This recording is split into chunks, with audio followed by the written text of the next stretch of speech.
ನೋಡಿ ಹೋಗ್ತಾ ಹೋಗ್ತಾ ವಯಸ್ಸಾಗ್ತಾ ಆಗ್ತಾ ಆಗ್ತಾ ನಾರ್ಮಲಿ ಏನಾಗುತ್ತೆ ಅಂತ ಹೇಳಿದ್ರೆ 3 ಕಾರಣಗಳಿಂದ ಕಾನ್ಸ್ಟಿಪೇಷನ್ ಬರುತ್ತೆ ಆ್ಯಕ್ಚುಲಿ.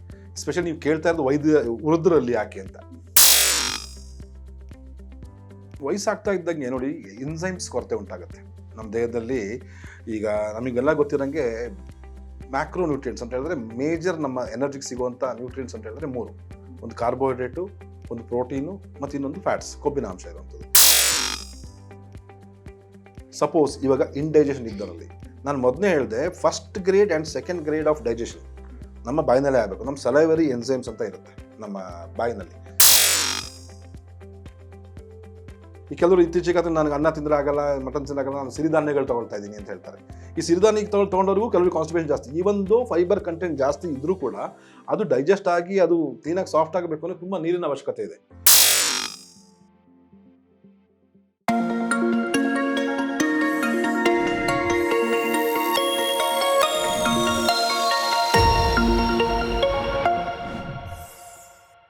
ನಮಸ್ಕಾರ ವೀಕ್ಷಕರೇ, ವಿಸ್ತಾರ ಹೆಲ್ತ್ಗೆ ಸ್ವಾಗತ. ನಾನು ಅಪೇಕ್ಷಾ ಜೈನ್. ವಯಸ್ಸಾಗ್ತಿದ್ದಂತೆ ಕಾಡುವ ಪ್ರಮುಖ ಸಮಸ್ಯೆಗಳಲ್ಲಿ ಈ ಕಾನ್ಸ್ಟಿಪೇಷನ್ ಕೂಡ ಒಂದು. ಇದಕ್ಕೆ ಕಾರಣ, ಪರಿಹಾರ ಇವೆಲ್ಲದರ ಬಗ್ಗೆ ಮಾತಾಡೋದಕ್ಕೆ ಇವತ್ತಿನ ಕಾರ್ಯಕ್ರಮದಲ್ಲಿ ನಮ್ಮ ಜೊತೆಗಿದ್ದಾರೆ ನ್ಯಾಚುರೋಪತಿ ಹಾಗೂ ಫಂಕ್ಷನಲ್ ಮೆಡಿಸಿನ್ ಎಕ್ಸ್ಪರ್ಟ್ ಆಗಿರುವಂತಹ ಡಾಕ್ಟರ್ ಚಂದ್ರಶೇಖರ್ ಸರ್ಜಾ ಅವರು. ಸರ್ ನಮಸ್ಕಾರ. ಸರ್, ವೃದ್ಧರಲ್ಲಿ ಅದರಲ್ಲೂ ಸ್ಪೆಷಲಿ 60ರ ವಯಸ್ಸಿನ ನಂತರ ಕಾನ್ಸ್ಟಿಪೇಷನ್ ತುಂಬಾ ಕಾಮನ್ ಆಗ್ಬಿಟ್ಟಿದೆ. ಸೊ ಮೊದ್ಲಿಂದಲೂ ಹೀಗೇನಾ ಅಥವಾ ಇತ್ತೀಚಿನ ದಿನಗಳಲ್ಲಿ ಕಾನ್ಸ್ಟಿಪೇಷನ್ ಸಮಸ್ಯೆ ಜಾಸ್ತಿ ಆಗ್ತಿದೆಯಾ ಅಂತ? ನಾನು ಹೇಳೋದು ಇತ್ತೀಚಿನ ದಿನಗಳಲ್ಲಿ ಜಾಸ್ತಿ ಆಗ್ತಾ ಇದೆ ಆಕ್ಚುಲಿ. ಎಸ್ಪೆಷಲಿ ಈಗ ವೃದ್ಧರಂತಾನೆ ಅಲ್ಲ, ಎಂಗೇಜ್ ಅಲ್ಲೂ ಜಾಸ್ತಿ ಇದೆ, ವೃದ್ಧರು ಸ್ವಲ್ಪ ಜಾಸ್ತಿ ಪರ್ಸೆಂಟೇಜ್ ಸ್ವಲ್ಪ ಜಾಸ್ತಿ ಇದೆ. ಯಾಕಂತ ಹೇಳಿದ್ರೆ ನೋಡಿ ಹೋಗ್ತಾ ಹೋಗ್ತಾ ವಯಸ್ಸಾಗ್ತಾ ಆಗ್ತಾ ಆಗ್ತಾ ನಾರ್ಮಲಿ ಏನಾಗುತ್ತೆ ಅಂತ ಹೇಳಿದ್ರೆ 3 ಕಾರಣಗಳಿಂದ ಕಾನ್ಸ್ಟಿಪೇಷನ್ ಬರುತ್ತೆ ಆಕ್ಚುಲಿ. ಎಸ್ಪೆಷಲಿ ನೀವು ಕೇಳ್ತಾ ಇರೋದು ವೃದ್ಧರಲ್ಲಿ ಯಾಕೆ ಅಂತ. ಮೊದಲನೇ ಕಾರಣ ಅಂತ ಹೇಳಿದ್ರೆ ಇಂಡೈಜೆಷನ್. ವಯಸ್ಸಾಗ್ತಾ ಇದ್ದಂಗೆ ನೋಡಿ ಎನ್ಸೈಮ್ಸ್ ಕೊರತೆ ಉಂಟಾಗುತ್ತೆ ನಮ್ಮ ದೇಹದಲ್ಲಿ. ಈಗ ನಮಗೆಲ್ಲ ಗೊತ್ತಿರೋಂಗೆ ಮ್ಯಾಕ್ರೋ ನ್ಯೂಟ್ರಿಯೆಂಟ್ಸ್ ಅಂತ ಹೇಳಿದ್ರೆ ಮೇಜರ್ ನಮ್ಮ ಎನರ್ಜಿಗೆ ಸಿಗುವಂತ ನ್ಯೂಟ್ರಿಯೆಂಟ್ಸ್ ಅಂತ ಹೇಳಿದ್ರೆ 3. ಒಂದು ಕಾರ್ಬೋಹೈಡ್ರೇಟು, ಒಂದು ಪ್ರೋಟೀನು ಮತ್ತು ಇನ್ನೊಂದು ಫ್ಯಾಟ್ಸ್, ಕೊಬ್ಬಿನ ಅಂಶ ಇರುವಂಥದ್ದು. ಈ 3 ಸ್ಪ್ಲಿಟ್ ಆಗಬೇಕು. 3 ಸ್ಪ್ಲಿಟ್ ಆಗಿ 3 ಡಿಫ್ರೆಂಟ್ ಆಗಿ ಡೈಜೆಸ್ಟ್ ಆಗಬೇಕು. ಸೊ ಡೈಜೆಸ್ಟ್ ಆಗಬೇಕು ಅಂತ ಹೇಳಿದ್ರೆ ಅದಕ್ಕೆ ಕೆಲವು ಎನ್ಸೈಮ್ಸ್ಗಳ ಅವಶ್ಯಕತೆ ಇದೆ. ಕೆಲವು ಗ್ಯಾಸ್ಟ್ರಿಕ್ ಎನ್ಸೈಮ್ಸ್, ನಮ್ಮ ಹೊಟ್ಟೆಯಲ್ಲಿ ಉತ್ಪಾದನೆ ಆಗುವಂತ ಎನ್ಸೈಮ್ಸ್ಗಳು. ಕೆಲವು ನಮ್ಮ ಲಿವರ್ ನಿಂದ ಬರುವಂತ ಎನ್ಸೈಮ್ಸ್ ಇರುತ್ತೆ. ಕೆಲವು ನಮ್ಮ ಪ್ಯಾಂಕ್ರಿಯಾಸ್ ಇಂದ ಬರುವಂತ ಎನ್ಸೈಮ್ಸ್ ಇರುತ್ತೆ. ಮೇದೋಜರಿಕ ಗ್ರಂಥಿ ಅಂತ ಇರುತ್ತೆ. ಇದರಲ್ಲಿ ಫ್ಯಾಟ್ ಡೈಜೆಸ್ಟ್ ಆಗ್ಲಿಕ್ಕೆ, ಲಿಪಿಡ್ ಡೈಜೆಸ್ಟ್ ಆಗ್ಲಿಕ್ಕೆ ಅಥವಾ ಪ್ರೋಟೀನ್ಸ್ ಡೈಜೆಸ್ಟ್ ಆಗ್ಲಿಕ್ಕೆ ಬೇರೆ ಕಡೆ ಬರಬೇಕಾಗುತ್ತೆ. ಈ ಎನ್ಸೈಮ್ಸ್ ನ ಕೊರತೆಯಿಂದ ಇಂಡೈಜೆಷನ್ ಆಗುತ್ತೆ. ಸೊ ಸರಿಯಾಗಿ ಒಂದು ನಮ್ಮ ಬಾಯಿನಲ್ಲಿ ಅಗದು ಜಗದು ತಿನ್ನಂತ ಆಹಾರ ಹೊಟ್ಟೆನಲ್ಲಿ ಹೋಗಿ ಅದು ಅಲ್ಲಿಂದ ಪಚನೆ ಆಗ್ಬಿಟ್ಟು ಒಂದು ಫಸ್ಟ್ ಲೆವೆಲ್, ಸೆಕೆಂಡ್ ಲೆವೆಲ್ ಆಗಿ ಥರ್ಡ್ ಲೆವೆಲ್ ನಮ್ಮ ಇಂಟೆಸ್ಟೈನ್ಸ್ ಎಲ್ಲ ಡೈಜೆಸ್ಟ್ ಆಗ್ಬಿಟ್ಟು ಆಮೇಲೆ ಅದು ಹೊರಗಡೆ ನಮ್ಮ ದೊಡ್ಡ ಕರಳಿಗೆ ಹೋದಾಗ ಅದು ಈಸಿಯಾಗಿ ಹೊರಗಡೆ ಪಾಸ್ ಆಗುತ್ತೆ. ಅರ್ಧಂಬರ್ಧ ಡೈಜೆಷನ್ ಆಗೋದು ಏನಾಗುತ್ತೆ ಅಂತ ಹೇಳಿದ್ರೆ ಬಾಡಿ ಕನ್ಫ್ಯೂಸ್ ಆಗುತ್ತೆ. ಅದು ಸರಿಯಾಗಿ ಇನ್ನು ಡಿಕಾಂಪೋಸೇ ಆಗಿರಲ್ಲ. ಸೊ ಈ ಫುಡ್ ಹೊರಗಡೆ ಹೋಗೋದು ಕಷ್ಟ.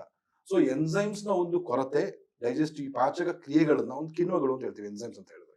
ಇದೆಲ್ಲ ಆಮೇಲೇಸ್ ಅಂತ ಇರುತ್ತೆ, ಪೆಕ್ಟಿನ್ ಅಂತ ಇರುತ್ತೆ. ಇವೆಲ್ಲ ಡಿಫರೆಂಟ್ ಟೈಪ್ಸ್ ಆಫ್ ಎನ್ಸೈಮ್ಸ್, ಈ ಪ್ರೋಟೀನ್ ಡೈಜೆಸ್ಟ್ ಮಾಡ್ಲಿಕ್ಕೆ, ಫ್ಯಾಟ್ ಡೈಜೆಸ್ಟ್ ಮಾಡ್ಲಿಕ್ಕೆ. ಈ deficiency is one of the main reasons for constipation in the elderly people. ಎರಡನೇ ಒಂದು ಕಾರಣ ಏನು ಅಂತ ಹೇಳಿದ್ರೆ ಗಟ್ ಡಿಸ್ಬಯೋಸಿಸ್. ಸರಿಯಾದ ಬ್ಯಾಕ್ಟೀರಿಯಾಗಳು ಸರಿಯಾದ ಜಾಗದಲ್ಲಿ ಇಲ್ದಲೇ ಇರುವಂಥದ್ದು. ನನ್ ಸುಮಾರು ನಾನು ವಿಡಿಯೋದಲ್ಲಿ ಹೇಳಿದೀನಿ, ನಮ್ಮ ಗಟ್ ಡಿಸ್ಬಯೋಸಿಸ್ ಅಂತ ಹೇಳಿದ್ರೆ ನಾವು ನೋಡಿ ನಾವು ಏನೇ ತಿನ್ಲಿ ಅದು ನಮ್ಮ ಕೈನಲ್ಲಿದೆ. ಆದ್ರೆ ಅದನ್ನ ಡೈಜೆಸ್ಟ್ ಮಾಡಬೇಕು, ಅಬ್ಸರ್ವ್ ಮಾಡಬೇಕು ಮತ್ತು ನಮ್ಮ ದೇಹದ ಹೊರಗೆ ಕಳಿಸ್ಬೇಕು ಅನ್ನೋದು ಅದು ನಮ್ಮ ಕೈನಲ್ಲಿಲ್ಲ. ಅದು ನಮ್ಮ ಬ್ಯಾಕ್ಟೀರಿಯಾಗಳ ಕೈಯಲ್ಲಿದೆ. ನಮ್ಮ ದೇಹದ ನಮ್ಮ ಹೊಟ್ಟೆಯ ಭಾಗದಲ್ಲಿರುವಂತಹ ಟ್ರಿಲಿಯನ್ ಗಟ್ಟಲೆ ಬ್ಯಾಕ್ಟೀರಿಯಾಗಳು ಈ ಡೈಜೆಷನ್ ಪ್ರೊಸೆಸ್ ನ ಸಹಾಯ ಮಾಡುತ್ತೆ. ಈ ಸರಿಯಾದ ಬ್ಯಾಕ್ಟೀರಿಯಾಗಳೇ ಇಲ್ದಲಿರೋದೇ ಒಂದು ಕಾರಣ. ಏಜ್ ಆಗ್ತಾ ಇದ್ದಂಗೆ ಹೆಲ್ತಿ ಬ್ಯಾಕ್ಟೀರಿಯಾಗಳ ಪ್ರಮಾಣ ಕಡಿಮೆ ಆಗ್ಬಿಡುತ್ತೆ, ನೆಗೆಟಿವ್ ಬ್ಯಾಕ್ಟೀರಿಯಾಗಳ ಪ್ರಮಾಣ ಜಾಸ್ತಿ ಆಗಿರುತ್ತೆ. ಸೊ ಈ ಹೆಲ್ತಿ ಬ್ಯಾಕ್ಟೀರಿಯಾಗಳನ್ನ ಜಾಸ್ತಿ ಮಾಡ್ಕೋಬೇಕು, ನೆಗೆಟಿವ್ ಬ್ಯಾಕ್ಟೀರಿಯಾನ ಕಡಿಮೆ ಮಾಡ್ತಾ ಬರ್ಬೇಕು. ಸೊ ಹೆಲ್ತಿ ಬ್ಯಾಕ್ಟೀರಿಯಾಗಳನ್ನ ಪೋಷಿಸುವಂತ ಫುಡ್ಗಳನ್ನ ಜಾಸ್ತಿ ತಗೋಬೇಕು, ನೆಗೆಟಿವ್ ಬ್ಯಾಕ್ಟೀರಿಯಾ ಕಡಿಮೆ ಆಗುವಂತ ಫುಡ್ಗಳನ್ನ ತಗೋಬೇಕು. ಸೊ ಈ ಡಿಸ್ಬಯೋಸಿಸ್ ಕೂಡ ಒಂದು ಕಾರಣ. ಮೂರನೇ ಒಂದು ಕಾರಣ ಅಂತ ಹೇಳಿ ನೋಡಿ, ನಾರ್ಮಲಿ ಈಗ ಏಜ್ ಆದವರು ಒಂದು ಕಂಪ್ಲೇಂಟ್ ಮಾಡೋದು ಅಂದ್ರೆ ನನಗೆ ಆ ಪ್ರೆಷರ್ ಬರ್ತಾ ಇಲ್ಲ ಅಂತ. ನಾನು ಕೂತಲ್ಲಿ ನನಗೆ ಆದಾಗ ತುಂಬಾ ಹೊತ್ತು ನಾನು ಪ್ರೆಷರ್ ಕೊಡ್ಬೇಕಾಗುತ್ತೆ, ಹೊಟ್ಟೆನ ಕಿವುಚ್ಬೇಕಾಗುತ್ತೆ. ಅದು ನ್ಯಾಚುರಲ್ ಆಗಿ ಅರ್ಜ್ ಕ್ರಿಯೇಟ್ ಆಗುತ್ತಲ್ಲ. ಈಗ ನಾನು ಏನಾದ್ರು ತಿಂದ ತಕ್ಷಣ ನಾನು ಹೋಗ್ಬೇಕು ಅಂದಾಗ ಒಂದು 5 ನಿಮಿಷ ಮುಂಚೆನೆ ಗೊತ್ತಾಗುತ್ತೆ, ಹೌದು ನನಗೆ ಬಾಡಿನಲ್ಲಿ ಬ್ರೈನಿಗೆ ಸಿಗ್ನಲ್ ಹೋಗುತ್ತೆ, ಹೌದು ರಿಫಿಕೇಶನ್ ಆಗುತ್ತೆ, ಹೋಗಿ ಎವಾಕ್ಯೂಷನ್ ಮಾಡಿ ಅಂತ. ಆ ಪ್ರೆಷರೇ ಕ್ರಿಯೇಟ್ ಆಗ್ತಿಲ್ಲ ಅಂತ ಹೇಳ್ತಾರೆ. ಈ ಪ್ರೆಷರ್ ಕ್ರಿಯೇಟ್ ಆಗದಿರೋದಕ್ಕೆ ಕಾರಣ ಅದು ಕೂಡ ಒಂದು ಬ್ಯಾಕ್ಟೀರಿಯಾದ ಸಿಂಥಸಿಸ್ ಆಗುವಂತ ಒಂದು ಹಾರ್ಮೋನ್. ನೋಡಿ, ನಾಟ್ ಹಾರ್ಮೋನ್, ಇದು ಸೆರೋಟಿನ್ ಅನ್ನೋ ಒಂದು hormone, actually it's A brain hormone. ಏನಂತ ಹೇಳಿದ್ರೆ ಈ ಪೆರಿಸ್ಟಾಲಿಸಿಸ್ ಅಂತ ಹೇಳ್ತೀವಿ. ಪೆರಿಸ್ಟಾಲಿಸಿಸ್ ಅಂದ್ರೆ ಒಂದು ಕಿವುಚೋ ಅಂತ ಒಂದು ಹಾವು ತರ ಹಿಂಗ್ ಅಲ್ಲಾಡ್ತಾ ಇರುತ್ತೆ ನಮ್ಮ ಇಂಟೆಸ್ಟೈನ್ಸ್. ಒಂದು ಅಲ್ಲಾಡಿ ಇಚ್ಕಿ ಈ ಡೈಜೆಸ್ಟ್ ಆಗಿರುವಂತ ಒಂದು ಮಲನ ಶೇಖರಣೆ ಆಗಿರೋದನ್ನ ಈ ಗಟ್ಟಿಂದ ಹೊರಗಡೆ ಮುಖಾಂತರ ಆಗ್ಬಿಟ್ಟು ಅದನ್ನ ಹಂಗೆ ಸ್ಕ್ವೀಸ್ ಮಾಡಿ ಹೊರಗಡೆ ಕಳಿಸುವಂತ ಒಂದು ಕ್ರಿಯೆಗೆ ನಾವು ಪೆರಿಸ್ಟಾಲ್ಸಿಸ್ ಅಂತ ಹೇಳ್ತೀವಿ. ಓಕೆ. ಈ ಪೆರಿಸ್ಟಾಲ್ಸಿಸ್ ನ ಇಂಡ್ಯೂಸ್ ಮಾಡೋದು ಈ ಸೆರೋಟಿನಿನ್ ಅನ್ನೋ ಹಾರ್ಮೋನ್. ಹ್ಮ್. ಈ ಸೆರೋಟಿನಿನ್ ಹಾರ್ಮೋನ್ ಕೊರತೆ ಉಂಟಾಗಿರುತ್ತೆ ಏಜ್ ಆಗ್ತಾ ಇದ್ದಂಗೆ. ಓಕೆ. ಅಂದ್ರೆ ಇಷ್ಟು ನಾವು ಸಣ್ಣ ಏಜ್ ಇಂದಾನು ಮಾಡ್ಕೊಂಡ್ ಬಂದಂತ ಕೆಟ್ಟ ಒಂದು ಅಭ್ಯಾಸಗಳಿಂದ, ಜಂಕ್ ಫುಡ್ಸ್ ಇಂದ ಅಥವಾ ಇನ್ನೊಂದು ಆಲ್ಕೋಹಾಲ್ ಇರ್ಬೋದು, ಸ್ಮೋಕಿಂಗ್ ಇರ್ಬೋದು, ನರಗಳನ್ನ ವೀಕ್ ಮಾಡ್ಕೊಳ್ಳುವಂತ ಕೆಲವು ಇದಿರ್ಬೋದು, ಡಯಾಬಿಟಿಸ್ ಇರ್ಬೋದು, ಈ ಹೈಪರ್ ಟೆನ್ಷನ್ ಇರ್ಬೋದು, ಇಂಥವೆಲ್ಲ ಕಾರಣಗಳಿಂದ ಈ ಹಾರ್ಮೋನ್ ಅಲ್ಲಿ ವ್ಯತ್ಯಾಸ ಆಗಿರುತ್ತೆ. ನರಗಳ ಒಂದು ಸಂರಚನೆಯಲ್ಲೂ ಕೂಡ ವ್ಯತ್ಯಾಸ ಉಂಟಾಗಿರುತ್ತೆ. ಸೊ ಈ ಸೆರೋಟಿನ್ ಹಾರ್ಮೋನ್ ಪ್ರೊಡ್ಯೂಸ್ ಕಡಿಮೆ ಆಗ್ಬಿಡುತ್ತೆ ದೇಹದಲ್ಲಿ. ಈ ಸೆರೋಟಿನ್ ಹಾರ್ಮೋನ್ ಪ್ರೊಡ್ಯೂಸ್ ಆಗೋದು 2 ಬ್ಯಾಕ್ಟೀರಿಯಾಗಳಿಂದ. ಒಂದು ಬಿಫಿಡೋ ಬ್ಯಾಕ್ಟೀರಿಯಾ ಅಂತ ಹೇಳ್ಬಿಟ್ಟು, ಇನ್ನೊಂದು ಲ್ಯಾಕ್ಟೋಬಾಸಿಲಸ್ ಅಂತ ಹೇಳ್ಬಿಟ್ಟು. ಈ 2 ಬ್ಯಾಕ್ಟೀರಿಯಾಗಳು ಸರಿಯಾದ ಪ್ರಮಾಣದಲ್ಲಿದ್ರೆ ಈ ಸೆರೋಟಿನಿನ್ ಪ್ರಮಾಣ ಜಾಸ್ತಿ ಆಗುತ್ತೆ. ನೋಡಿ, ಕಾನ್ಸ್ಟಿಪೇಷನ್ ಜೊತೆಗೆ ಖಿನ್ನತೆನೂ ಉಂಟಾಗಿರುತ್ತೆ. ಕೆಲವರಿಗೆ ಆಲಸ್ಯ ಇರುತ್ತೆ, ಏನು ಕೆಲಸ ಮಾಡಕ್ಕಾಗಲ್ಲ, ಸರಿಯಾಗಿ ಮೋಷನ್ ಪಾಸ್ ಆಗಿಲ್ಲ ಅಂದ್ರೆ ಏನೋ ಒಂಥರ ತಳಮಳ, ಯಾವ್ದು ಆಗಲ್ಲ, ಯಾಕಂದ್ರೆ ಸೆರೋಟಿನಿನ್ ಇರಲ್ಲ. ನಾವೇನ್ ಅಂದ್ಕೊಳ್ತೀವಿ ಕಾನ್ಸ್ಟಿಪೇಷನ್ ಇಂದ ಡಿಪ್ರೆಷನ್ ಅಂತ, ಹಂಗಲ್ಲ. ಆಕ್ಚುಲಿ ಸೆರೋಟಿನಿನ್ ಇಲ್ದೇ ಕಾರಣಕ್ಕೆ ಡಿಪ್ರೆಷನ್ ಬಂದಿರುತ್ತೆ. ಸೊ ಈ ಸೆರೋಟಿನಿನ್ ಉತ್ಪಾದನೆ ಆಗುವಂತ ಒಂದು ಕ್ರಿಯೆ ಇಲ್ದಲೇ ಇರೋದ್ರಿಂದ ಕೂಡ ಈ ಕಾನ್ಸ್ಟಿಪೇಷನ್. ಸೊ ಈ 3 ಕಾರಣ: ಮೊದಲನೇದು ಇಂಡೈಜೆಷನ್, ಎರಡನೇದು ಗಟ್ ಡಿಸ್ಬೋಸಿಸ್, ಮೂರನೇದು ಪೆರಿಸ್ಟಾಲಿಸಿಸ್ ಮೂವ್ಮೆಂಟ್ ಗೆ ಬೇಕಾಗಿರುವಂತ ಸೆರೋಟಿನ್ ಹಾರ್ಮೋನ್ ನ ಕೊರತೆ. ಈ 3 ಕಾರಣಗಳಿಂದ ಈ ಕಾನ್ಸ್ಟಿಪೇಷನ್ ಎಲ್ಡರ್ಲಿ ಪೀಪಲ್ ಬರುತ್ತೆ. ಸರ್, ಹಾಗಿದ್ರೆ ಇದಕ್ಕೆ ಯಾವ ರೀತಿ ಪರಿಹಾರವನ್ನ ಕಂಡುಕೊಳ್ಬಹುದು? ನೋಡಿ, ಪರಿಹಾರ ಮೊದಲಿಂದಾಗಿ ಒಂದೇ ಪರಿಹಾರ ಅಂತ ಹೇಳಿ, ಈ 3ಕ್ಕೂ ಸಪರೇಟ್ ಆಗಿ ಪರಿಹಾರ ಮಾಡ್ಕೋಬೇಕಾಗುತ್ತೆ. ಸಪೋಸ್ ಇವಾಗ ಇಂಡೈಜೆಷನ್ ನಾನು ಮೊದಲೇ ಹೇಳಿದೆ, first grade and second grade of digestion ನಮ್ಮ ಬಾಯಿನಲ್ಲೇ ಆಗ್ಬೇಕು. ನಮ್ಮ ಸಲೈವರಿ ಎನ್ಸೈಮ್ಸ್ ಅಂತ ಇರುತ್ತೆ ನಮ್ಮ ಬಾಯಿನಲ್ಲಿ, ಈ ನಮ್ಮ ಲಾಲಾರಸದಲ್ಲಿ. ಸೊ ಈಗ ನಾವು ಚೆನ್ನಾಗಿ ಅಗಿಯೋದ್ರಿಂದ ಅಲ್ಲೇ ಅರ್ಧ ಡೈಜೆಷನ್ ಆಗೋಗ್ಬಿಡುತ್ತೆ. ಈಗ ವಯಸ್ಸಾಗ್ತಾ ಇದ್ರಲ್ಲಿ ಒಂದು ಪ್ರಾಬ್ಲಮ್ ಅಂದ್ರೆ ಹಲ್ಲೇ ಇರಲ್ಲ. ಅವ್ರು ಏನಂತ ಹೇಳಿದ್ರೆ ಸದ್ಯ ಚೆನ್ನಾಗಿ ಕಲ್ಸ್ಕೊಂಡು ಕುಡಿದು ಬಿಡ್ತಾರೆ ಕಟಕಟ ಅಂತ. ನಾರ್ಮಲಿ ಒಂಥರ ಜ್ಯೂಸ್ ಮಾಡ್ಕೊಂಡು ಕುಡಿಯುವಂತ ಅಭ್ಯಾಸ ಇರುತ್ತೆ, ಯಾಕಂದ್ರೆ ಅಲ್ಲಿರಲ್ಲ, ಹಾಗಾಗಿ ಜಗಿಯಕ್ಕಾಗಲ್ಲ. ಸೊ ಆ ಕಾರಣದಿಂದ ಆಗುತ್ತೆ. ಸೊ ಜಗದ್ದು ಚೆನ್ನಾಗಿ ಚೀವ್ ಮಾಡ್ಬಿಟ್ಟು ಆಮೇಲೆ ಸೆಕ್ರೆಟ್ ಆಗಿದ್ದ ನಮ್ಮ ಹೊಟ್ಟೆ ಕಳ್ಸೋದ್ರಿಂದ ಒಂದು ಫಸ್ಟ್ ಗ್ರೇಡ್ ಆಫ್ ಡೈಜೆಷನ್ ಆಗೋಗ್ಬಿಡುತ್ತೆ, ಇಂಡೈಜೆಷನ್. ಎರಡನೇದು ಇಂಡೈಜೆಷನ್ ಒಂದು ಮುಖ್ಯ ಕಾರಣ ಅಂದ್ರೆ ಆಸಿಡ್ ನ ಕೊರತೆ. HCl ಏನಿರುತ್ತೆ, ಒಂದು 2 ಲೀಟರ್ ಹೈಪೋಅಸಿಡಿಟಿ ಅಂತ ಹೇಳ್ತಾರೆ. ಆ ಹೈಪೋಅಸಿಡಿಟಿ ಇಂಡೈಜೆಷನ್ ಡೈರೆಕ್ಟ್ ಲಿಂಕ್ ಇದೆ. ಹೈಪೋಅಸಿಡಿಟಿ ಇರೋದ್ರಿಂದ ಕೂಡ ಆಗುತ್ತೆ. ಸೊ ಇದಕ್ಕೆ ಒಂದು ಬೆಸ್ಟ್ ರೆಮಿಡಿ, ನಾನು ಮುಂಚೆನೆ ಕೆಲವು ವಿಡಿಯೋದಲ್ಲಿ ಹೇಳ್ದಂಗೆ ಆಪಲ್ ಸಿಡ್ರ್ ವಿನೆಗರ್. ಈ ಆಪಲ್ ಸಿಡ್ರ್ ವಿನೆಗರ್ ನ ಒಂದು ಊಟಕ್ಕಿಂತ ಒಂದು ಅರ್ಧ ಗಂಟೆ ಮುಂಚೆ ತಗೊಳ್ಳೋದ್ರಿಂದ ಆಸಿಡ್ ಪ್ರೊಡಕ್ಷನ್ ಜಾಸ್ತಿ ಆಗುತ್ತೆ.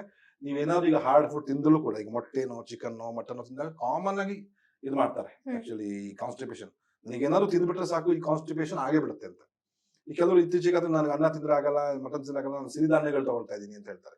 ಈ ಸಿರಿಧಾನ್ಯ ತಗೊಂಡವ್ರಿಗೂ ಕೆಲವರು ಕಾನ್ಸ್ಟಿಪೇಷನ್ ಜಾಸ್ತಿ. ಈ ಒಂದು ಫೈಬರ್ ಕಂಟೆಂಟ್ ಜಾಸ್ತಿ ಇದ್ರೂ ಕೂಡ ಅದು ಡೈಜೆಸ್ಟ್ ಆಗಿ ಅದು ಕ್ಲೀನಾಗಿ ಸಾಫ್ಟ್ ಆಗಬೇಕು ಅಂದ್ರೆ ತುಂಬಾ ನೀರಿನ ಅವಶ್ಯಕತೆ ಇದೆ. ನೀರು ಚೆನ್ನಾಗಿ ಕುಡಿಯಲ್ಲ, so ಹಾಗಾಗತ್ತೆ.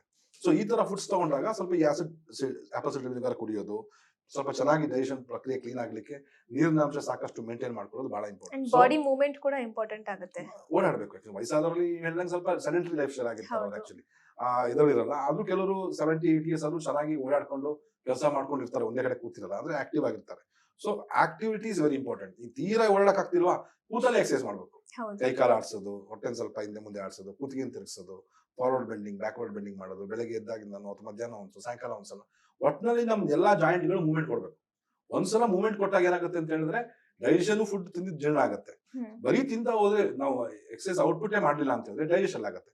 So that's one thing. ಮೂರನೇದಾಗಿ ಎನ್ಸೈಮ್ಸ್ ನ ಕೊರತೆ, ನಾನು ಹೇಳಿದೆ ಇಂಡೈಜೆಷನ್ ಒಂದು ಕಾರಣ ಅಂದ್ರೆ ಈ ಎನ್ಸೈಮ್ಸ್ ನ ಜಾಸ್ತಿ ಮಾಡುವಂತ ಕೆಲವು ಆಹಾರಗಳನ್ನ ತಗೋಬೇಕು ನಾವು. ಒನ್ ಆಫ್ ದ ಬೆಸ್ಟ್, ಈಗ ನ್ಯಾಚುರಲ್ ಆಗಿ ಅಂತ ಹೇಳಿದ್ರೆ ಹಿಂದಿನ ಕಾಲ ವಿಳೆದೆಲೆ ತಿಂತಾ ಇದ್ರು, ವಿಳೆದೆಲೆ ಅಡಿಕೆ. ಸೊ ಅದಕ್ಕೆಲ್ಲ ಚೆನ್ನಾಗಿ ಎಲ್ಲ ಮಿಕ್ಸ್ ಮಾಡಿ ತಿಂತಾ ಇದ್ರು. ಅದರಲ್ಲೆಲ್ಲ ಕಿಣ್ವಗಳಿರ್ತವೆ, ಎನ್ಸೈಮ್ಸ್ ಇರುತ್ತೆ. ಸೊ ಆತರ ಜಗದು ತಿನ್ನೋದ್ರಿಂದ ಚೆನ್ನಾಗಿ ಅದ್ರಲ್ಲೂ ಕೂಡ ಸೆಕ್ರೇಷನ್ಸ್ ಆಗುತ್ತೆ, ಒಳಗಡೆ ಇಂಟೆಸ್ಟೈನ್ಸ್ ಸಿಗ್ನಲ್ ಹೋಗುತ್ತೆ ಎನ್ಸೈಮ್ಸ್ ರಿಲೀಸ್ ಮಾಡ್ಲಿಕ್ಕೆ. ಸೊ ಹಾಗಾಗಿ ಹಿಂದಿನ ಕಾಲ ತಿಂತಾ ಇದ್ರು. ಸೊ ಆತರ ಯಾವ್ದಾದ್ರು ಜಾಸ್ತಿ ಆಗುವಂತ ಇದನ್ನ ತಗೋಬಹುದು. ಲೈಕ್ ಜೀರಿಗೆ ಯೂಸ್ ಮಾಡಬಹುದು, ಜಿಂಜರ್ ಯೂಸ್ ಮಾಡಬಹುದು. ಜಿಂಜರ್ ಅಲ್ಲೂ ಕೂಡ ಒಳ್ಳೆ ಈ ಡೈಜೆಸ್ಟಿವ್ ಆಸಿಡ್ಸ್ ನ ಮತ್ತೆ ಎನ್ಸೈಮ್ಸ್ ನ ರಿಲೀಸ್ ಮಾಡುವಂತ ಇದಿರ್ತದೆ. ಹಾಗೆ ಈ ಪೈನಾಪಲ್ ನಲ್ಲಿ ಬ್ರೊಮೆಲಿನ್ ಅಂತ ಒಂದು ಅಂಶ ಇರುತ್ತೆ. Bromelain is enzyme, actually digestive enzyme. So ಈ ತರ ಕೆಲವು ಫುಡ್ಸ್ ನಲ್ಲಿ ನೀವು ಗೂಗಲ್ ಮಾಡಿ ನೋಡಿದ್ರೆ ಡೈಜೆಸ್ಟಿವ್ ಎನ್ಸೈಮ್ಸ್ ಇರುವಂತದ್ದು ಸುಮಾರು ಆಹಾರಗಳು ಸಿಗ್ತವೆ. ಸೊ ಡೈಜೆಸ್ಟಿವ್ ಎನ್ಸೈಮ್ಸ್ ನ ಕೊರತೆನ ಸರಿ ಮಾಡ್ಕೊಂಡು ಇಂಪ್ರೂವ್ ಮಾಡ್ಕೋಬೇಕು ಡೈಜೆಷನ್. ಒಂದು. ಎರಡನೇದು ನಾನು ಹೇಳ್ದಂಗೆ ಗಟ್ ಡಿಸ್ಬೋಸಿಸ್. ಬೇಸಿಕಲಿ ಸರಿಯಾದ ಬ್ಯಾಕ್ಟೀರಿಯಾಗಳು ಸರಿಯಾದ ಜಾಗದಲ್ಲಿ ಇಲ್ಲದೆ ಇರೋದು. ಅದಕ್ಕೆ ಒಂದು ಮೇಜರ್ ಕಾರಣ ಅಂತ ಹೇಳಿದ್ರೆ ಕೆಲವರಿಗೆ ಮೊಸರು ಕುಡಿಯೋ ಅಭ್ಯಾಸ ಇರಲ್ಲ, ಮಜ್ಜಿಗೆ ತಿನ್ನೋ ಅಭ್ಯಾಸ ಇರಲ್ಲ, ಉಪ್ಪಿನಕಾಯಿ ತಿನ್ನುವಂತ ಅಭ್ಯಾಸ ಇರಲ್ಲ, ಪ್ರೋಬಯೋಟಿಕ್ಸ್ ತಗೊಳ್ಳೋಂತ ಅಭ್ಯಾಸ ಇರಲ್ಲ. ಆಗದೇ ಇಲ್ಲ ಅವ್ರಿಗೆ. ಮೊಸರು ಅಂದ್ರೆ ಆಗಲ್ಲ, ಮಜ್ಜಿಗೆ ಅಂದ್ರೆ ಆಗಲ್ಲ, ಅಂತವ್ರು ಇರ್ತಾರೆ ಕೆಲವರು. ಇಂಥವ್ರಲ್ಲಿ ಕಾನ್ಸ್ಟಿಪೇಷನ್ ಜಾಸ್ತಿ ಆಕ್ಚುಲಿ. ಯಾರಿಗೆ ಈಗ ಶೀತ ಅಂತ ಒಂದು ಕಾರಣದಿಂದ ಮೊಸರು ಮಜ್ಜಿಗೆ ಬಿಟ್ಬಿಟ್ಟಿರ್ತಾರೆ, ಕಫ ಕಟ್ಟುತ್ತೆ, ಯಾಕಂದ್ರೆ ವಯಸ್ಸಾದಾಗ ಕಾಮನ್ ಆಗಿರುತ್ತೆ. ಸೊ ಇಂಥವ್ರು ಒಳ್ಳೆಯ ಪ್ರೋಬಯೋಟಿಕ್ ರಿಚ್ ಫುಡ್ಸ್ ನ ಅಥವಾ ಸಪ್ಲಿಮೆಂಟ್ಸ್ ನ ತಗೊಳ್ಳೋದು ಬಹಳ ಒಳ್ಳೇದು. ಇಲ್ಲವಾದಲ್ಲಿ one of the best prebiotic ಅಂತ ಹೇಳಿದ್ರೆ ಈ ಬೆಂಡೆಕಾಯಿ. ಓಕೆ ಈ ಬೆಂಡೆಕಾಯಿನ ನೋಡಿ ಕಟ್ ಮಾಡಿದಾಗ ಲೋಡ್ ಆಗಿ ಬರುತ್ತೆ. ಹೌದು. ಅದು ಸಾಲ್ಯುಬಲ್ ಫೈಬರ್ ಅಂತ. ಈ soluble fibre soluble cum fermentable fibre, ಅಂದ್ರೆ ಈಸಿಯಾಗಿ ಕರಗುವಂತ ಮತ್ತು ಕೊಳೆಯುವಂತ ನಾರಿನಾಂಶ ಇರುವಂತದ್ದು ಈ ಬೆಂಡೆಕಾಯಿ. Soluble fiber. ಇದೇ ತರ ಸುಮಾರು ಫ್ರೂಟ್ಸ್ ಅಲ್ಲೂ ಇದೆ, ಬಟ್ ಎಸ್ಪೆಷಲಿ ಬೆಂಡೆಕಾಯಿ ಜಾಸ್ತಿ ಇದೆ. ಈ ಹಸಿ ಬೆಂಡೆಕಾಯಿನ ಹಂಗೆ ತಿನ್ಬಹುದು, ಇಲ್ಲ ಅಂದ್ರೆ ಆ ಬೆಂಡೆಕಾಯಿನ ಸಣ್ಣದಾಗಿ ಕಟ್ ಮಾಡ್ಬಿಟ್ಟು ನೀರ್ನಲ್ಲಿ ಹಾಕ್ಬಿಟ್ಟು ಬಿಟ್ಬಿಡ್ಬೇಕು ಬೆಳಗ್ಗೆ ತನಕ. ಓಕೆ. ಆಮೇಲೆ ಅದನ್ನ ಹಿಂಡ್ಕೊಂಡ್ಬಿಟ್ಟು ಬೇಕಾದ್ರೆ ನೀರ್ನ ಕುಡಿಬಹುದು, ಇಲ್ಲ ಅದನ್ನು ಎಳೆದಿದ್ರೆ ಅದನ್ನ ಹಲ್ಲು ತಿನ್ಬಹುದು ಬೇಕಾದ್ರೆ ಈ ಬೆಂಡೆಕಾಯಿನ. ಓಕೆ. ಸಾಲಿಬಲ್ ಫೈಬರ್ ಪ್ರಮಾಣ ಜಾಸ್ತಿ ಆಗುತ್ತೆ, ಮೋಷನ್ ಬಲ್ಕ್ ಜಾಸ್ತಿ ಆಗುತ್ತೆ. ಹ್ಮ್. ಸೊ ಅವಾಗ ಈಸಿಯಾಗಿ ಒಳ್ಳೆ ಪಾಸ್ ಆಗ್ತಾ ಹೋಗುತ್ತೆ. ಇನ್ನು ಮೂರನೇದು ನಾನು ಹೇಳ್ತಾ ಇರೋದು ಅಂತ ಹೇಳಿದ್ರೆ ಸೆರೋಟೋನಿನ್. ಈ ಸೆರೋಟೋನಿನ್ ಒಂದು ಹಾರ್ಮೋನ್ ನ ಉತ್ಪಾದನೆ ಜಾಸ್ತಿ ಮಾಡ್ಲಿಕ್ಕೆ ಬೇಕಾಗಿರುವಂತ ಬ್ಯಾಕ್ಟೀರಿಯಲ್ ಸ್ಟ್ರೈನ್ಸ್ ನ ತಗೋಬೇಕು. ಓಕೆ. ಅದಕ್ಕೆ ಬೇಕಾಗಿರುವಂತ ಫುಡ್ ಗಳನ್ನ ತಗೋಬೇಕು. ಕೇವಲ ಬ್ಯಾಕ್ಟೀರಿಯಲ್ ಸ್ಟ್ರೈನ್ಸ್ ಹಾಕದೇ ಅಲ್ಲ, ಜೊತೆಗೆ ಅದನ್ನ ಪೋಷಿಸ್ಲಿಕ್ಕೆ ತಗೋಬೇಕು. ಇದು ಸಪ್ಲಿಮೆಂಟ್ ಮುಖಾಂತರ ಸಿಗುತ್ತೆ. ನೀವು ಓದ್ತಾ ಹೋದ್ರೆ ಆ ಒಂದು ಪ್ರೋಬಯೋಟಿಕ್ ಸಪ್ಲಿಮೆಂಟ್ ತಗೊಂಡ್ರೆ, ಇಲ್ಲಾದ್ರೂ ನೀವು ಆನ್ಲೈನ್ ನಲ್ಲೋ ಅಥವಾ ಮಾರ್ಕೆಟ್ ನಲ್ಲೋ ಎಲ್ಲೋ ತಗೊಂಡ್ರು ಕೂಡ ಅದರಲ್ಲಿ ಸ್ಟ್ರೈನ್ಸ್ ಇರುತ್ತೆ. ಲ್ಯಾಕ್ಟೋಬ್ಯಾಸಿಲಸ್ ಸ್ಟ್ರೈನ್, ಬಿಫಿಡೋಬ್ಯಾಕ್ಟೀರಿಯಲ್ ಸ್ಟ್ರೈನ್ಸ್, ಈ ತರ ಸ್ಟ್ರೈನ್ಸ್ ಇರುವಂತ ಬ್ಯಾಕ್ಟೀರಿಯಾಗಳನ್ನ, ಹೆಲ್ತಿ ಬ್ಯಾಕ್ಟೀರಿಯಾಗಳನ್ನ ತಗೋಬೇಕು. ಅದನ್ನ ಒಳಗಡೆ ನರ್ಚರ್ ಮಾಡ್ಬೇಕು. ಅವಾಗ ಕಾನ್ಸ್ಟಿಪೇಷನ್ ಆಗುತ್ತೆ. ಕೇವಲ ಯಾವುದೋ ಒಂದು ಟಿವಿನ ಆಡ್ ನೋಡ್ಬಿಟ್ಟು ಯಾವುದೋ ಒಂದು ಚೂರ್ಣ ಅಂತೆ ತಗೊಂಡ ತಕ್ಷಣ ಬೆಳಗ್ಗೆ ಸರಿಯಾಗಿ ಆಗೋಗ್ಬಿಡ್ತು, ಇವತ್ತಾಗುತ್ತೆ ನಾಳೆ ಆಗ್ಬೇಕು ಅಂತ. ನಾನು ಇವಾಗ ಏನ್ ಹೇಳ್ತೀನಿ, ಇದು ಇವ್ರಿಗೆ ಪರ್ಮನೆಂಟ್ ಸಾಲ್ವ್ ಆಗ್ಲಿ ಅಂತ ತಗೊಂಡ ತಕ್ಷಣ ಆಗೋದು. ಅದು ಸುಮಾರು ಮೆಡಿಸಿನ್ಸ್ ಟೆಂಪರರಿ ಸೊಲ್ಯೂಷನ್ ಅಷ್ಟೇ. ತಗೊಂಡ್ರೆ ಅದಕ್ಕೆ ಅಡಿಕ್ಟ್ ಆಗ್ತಾರೆ. ಈಗ ಎಂಗೇಜ್ ಅಡಿಕ್ಟ್ ಆಗ್ತಾರೆ. ಅದು ತಗೊಂಡ್ರೆ ಮಾತ್ರ ಆಗುತ್ತೆ ಅಂತ ಹೇಳ್ತಾರೆ. ಕೆಲವು ಇವತ್ತು ಆಗ್ತಾ ಇರುತ್ತೆ, ಇನ್ನೊಂದು ವಾರ ಬಿಟ್ಟು ಅದು ಆಗಲ್ಲ, ಅದು ಕೆಲಸ ಮಾಡೋದು ನಿಲ್ಸ್ಬಿಡುತ್ತೆ. ಅದು ತಗೊಂಡು ನಿಲ್ಸಿದ ತಕ್ಷಣ ಕಾನ್ಸ್ಟಿಪೇಷನ್ ಮತ್ತೆ ಶುರು ಆಗುತ್ತೆ. ಆ ಕಾನ್ಸ್ಟಿಪೇಷನ್ ಇಂದ ಬೇರೆ ಪ್ರಾಬ್ಲಮ್ಗಳು ಶುರು ಆಗ್ತವೆ. ಸೊ ಬೇಸಿಕಲಿ ಇಷ್ಟ ಅರ್ಥ ಮಾಡ್ಕೊಂಡ್ರೆ ಸಾಕು. ಒಂದು ಇಂಡೈಜೆಷನ್, ಒಂದು ಗಟ್ ಡಿಸ್ಬಯೋಸಿಸ್, ಒಂದು ಈ ಸೆರೋಟೋನಿನ್, ಈ ಮೂರು ಸರಿಯಾಗಿದ್ದಲ್ಲಿ ಎಲ್ಡರ್ಲಿ ಪೀಪಲ್ ನಲ್ಲಿ ಇರುವಂತ ಈ ಕಾನ್ಸ್ಟಿಪೇಷನ್ ಪ್ರಾಬ್ಲಮ್ ಸಾಲ್ವ್ ಆಗುತ್ತೆ. ಜೊತೆಗೆ ನೀವು ಹೇಳ್ದಂಗೆ ಎಕ್ಸಸೈಸಸ್, ವ್ಯಾಯಾಮ, ಆಕ್ಟಿವಿಟಿ ಸ್ವಲ್ಪ ಇರ್ಬೋದು. ಮತ್ತು ಫುಡ್ ನಲ್ಲೂ ಕೂಡ ಸ್ವಲ್ಪ ವೇರಿಯೇಷನ್ಸ್ ತಗೊಂಡು, ಒಳ್ಳೆ ಡೈಜೆಸ್ಟಿವ್ಸ್ ನ ಫುಡ್ ನ ತಗೊಂಡು, ಒಳ್ಳೆ ಫೈಬರ್ ಇರೋ ಅಂಶ ಇರುವಂತ ಆಹಾರಗಳನ್ನ ತಗೊಂಡ್ರೆ ಈ ಕಾನ್ಸ್ಟಿಪೇಷನ್ ಪ್ರಾಬ್ಲಮ್ 99% ಸಾಲ್ವ್ ಆಗುತ್ತೆ. Okay sir, thank you so much. Thank you. ಅನುಕ್ಷಣದ ಸುದ್ದಿಗಳಿಗಾಗಿ Vistara news YouTube channel subscribe ಮಾಡಿ. ಹೊಸ ಸುದ್ದಿಗಳ ನೋಟಿಫಿಕೇಶನ್ಗಾಗಿ ಬೆಲ್ ಐಕಾನ್ ಕ್ಲಿಕ್ ಮಾಡಿ. ಲೇಟೆಸ್ಟ್ ಅಪ್ಡೇಟ್ಸ್ಗಾಗಿ www.vistaranews.com ವೆಬ್ಸೈಟ್ಗೆ ವಿಸಿಟ್ ಮಾಡಿ. ಅಂಗೈಯಲ್ಲೇ ಜಗತ್ತಿನ ಸುದ್ದಿ ತಿಳಿಯಲು Vistara news Kannada app download ಮಾಡಿ.